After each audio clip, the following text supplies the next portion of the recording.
আচার তো আপনারা অনেক রকমের খেয়েছেন, কিন্তু আপেল দিয়ে কখনো আচার বানিয়ে খেয়েছেন কি? যদি না খেয়ে থাকেন তাহলে এইভাবে অবশ্যই একবার ট্রাই করে দেখতে পারেন। আর ভিডিওটা দেখার পর যদি এইভাবে আচার বানান আর রেজাল্ট যদি এরকমই আসে তাহলে অবশ্যই অনুরোধ করব লাইক, শেয়ার এবং সাবস্ক্রাইব করে নেওয়ার জন্য। এখানে 9টা কাঁচা আপেল নিয়েছি। আপেলগুলো অনেক দিন ফ্রিজে রাখা ছিল, সেজন্য একটু কেমন হয়ে গেছে। তাতে কোনো অসুবিধা হবে না। তো এই আপেলগুলো কিন্তু আমি ভালো করে প্রথমে ধুয়ে তারপর একটা পরিষ্কার শুকনো কাপড় দিয়ে মুছে নিয়েছিলাম।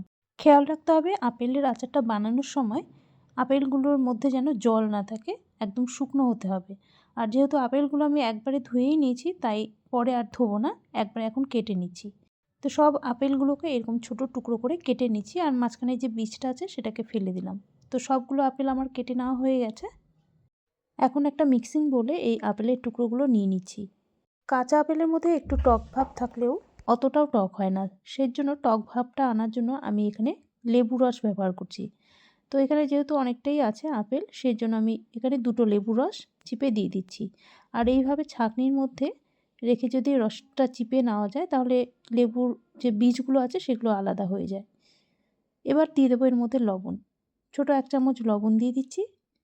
আর বিট লবণটা কিন্তু এখানে অবশ্যই দিতে হবে, তাই ছোটো 1 চামচ বিট লবণ দিয়ে দিচ্ছি।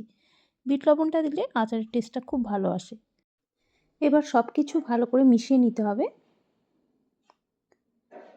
এভাবে আমি মোটামুটি আধ ঘন্টা রেখে দেব, যাতে করে লবণ আর লেবুর রস আপেলের মধ্যে ভালো মতো ঢুকে যায়। তো এইভাবে একটু ঝাঁকিয়ে নিচ্ছি, এতে করে ভালো মতো মিশে যাবে সব কিছু। তো এইভাবেই একটু ঝাঁকিয়ে এটাকে রেখে দেব আধ ঘন্টার জন্য। যদি হাতে সময় কম থাকে খুবই, তাহলে আপনারা 10 থেকে 15 মিনিট একটু রেস্টে রেখে দিতে পারেন, এতে করে লেবু রস আর লবণ ভালো মতো আপেলের মধ্যে ঢুকে যাবে। এবার আমি আচারের মশলাটা বানিয়ে নিচ্ছি। একটা তড়কা প্যান বসিয়ে দিয়েছি, দিয়ে দিলাম বড় 1 চামচ মৌরি, দিয়ে দিলাম বড় 1 চামচ গোটা জিরে, আর দিয়ে দিচ্ছি হাফ চামচের থেকে একটু কম মেথি। তো হালকা একটু এই মশলাগুলোকে গরম করে নিতে হবে। আমার এখানে মশলাটা একটু বেশি ভাজা হয়ে গেছে, যেহেতু তরকারিটা খুবই গরম ছিল। তো এর থেকে কিন্তু আপনারা মশলাটা একটু কম করে ভেজে নেবেন। তো মশলাটা হালকা একটু জাস্ট গরম হলেই আপনারা নামিয়ে তারপর একটু ঠান্ডা করে মিক্সিং জারে দিয়ে গুঁড়ো করে নেবেন। এবার বড় 1 চামচের মতো দিয়ে দিচ্ছি হলুদ সর্ষে। আপনারা কালো সর্ষেও নিতে পারেন। সর্ষেটাকে আমি আর ভাজলাম না, কাঁচাই দিলাম, কারণ কাঁচা সর্ষেটা যদি দেওয়া যায় আচারের টেস্টটা খুবই ভালো আসবে। তো সব কিছু একসাথে দিয়ে মশলাটা দেখুন গুঁড়ো করে নিলাম।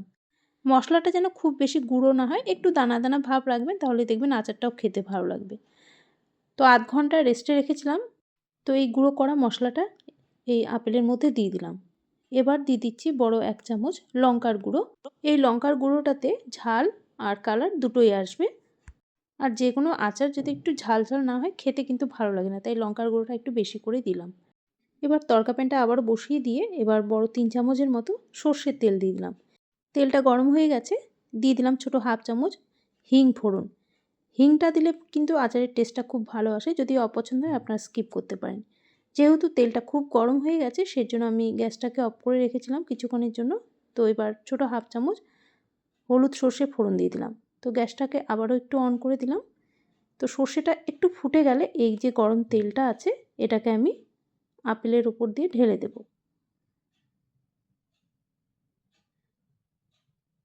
এই গরম তেলটা আপেলের উপর দিয়ে ছড়িয়ে দিচ্ছি, দিয়ে এবার ভালো করে সব কিছু মিশিয়ে নেব।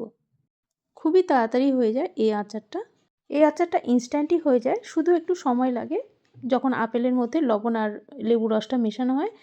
তো আমি আধ ঘন্টা রেখেছিলাম, আপনারা চাইলে 10 মিনিটও রেখে দিতে পারেন যদি হাতে সময় কম থাকে।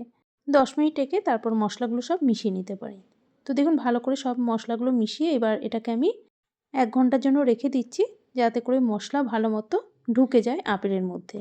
1 ঘন্টা পর আমি আপনাদের এটা দেখাচ্ছি। দেখুন আচারটা কতটা লোভনীয় হয়েছে। যত বেশি সময় ধরে আচারটাকে রাখা যাবে ততই কিন্তু আচারটা মজবে আর ধীরে ধীরে মশলাগুলো সব আচারের মধ্যে ঢুকে গিয়ে আচারটা আরও সুস্বাদু হয়ে যাবে। যদি হাতে সময় থাকে তাহলে আচারটা আপনারা মাঝের মধ্যে একটু রোদে দিতে পারেন, এতে করে আচারটা ভালো থাকবে অনেক দিন পর্যন্ত।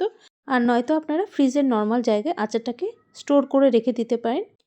আর যদি আচারটা রোদে না দেওয়া হয় তাহলে কিন্তু বাইরে রাখলে আচারটা 4-5 দিনের বেশি ভালো থাকবে না, খারাপ হয়ে যাবে। আর পরিষ্কার একটা কাচের জারের মধ্যেই আচারটাকে ভরে রাখতে হবে। আচার তো আপনারা অনেক ধরনের খেয়েছেন, কিন্তু একবার অনুরোধ করব এইভাবে কাঁচা আপেল দিয়ে আচার বানিয়ে দেখুন। ভীষণই সুস্বাদু হয় এটা। আশা করি আপনাদেরও ভালো লাগবে। আজ তাহলে এই পর্যন্তই। আপনাদের সামনে আবারও হাজির হয়ে যাব অন্য কোনো দিনে, অন্য কোনো নতুন রেসিপি নিয়ে।